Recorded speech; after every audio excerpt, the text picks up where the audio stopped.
Hi! In front of me is Redmi 12R, and today I would like to show you how you can use one-handed mode. You need to begin by opening settings and scrolling all the way down to access additional settings.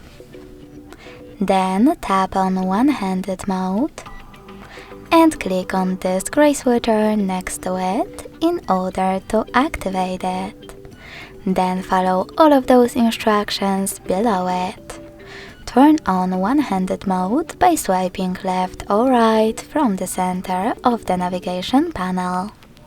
So when I do that, as you can see, one-handed mode is on.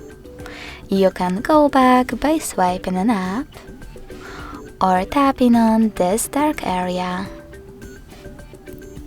If you wish to turn off one-handed mode completely, select the same no blue switcher next to it. Thanks so much for watching. If you enjoyed this video, don't forget to leave a like, comment and subscribe. Bye!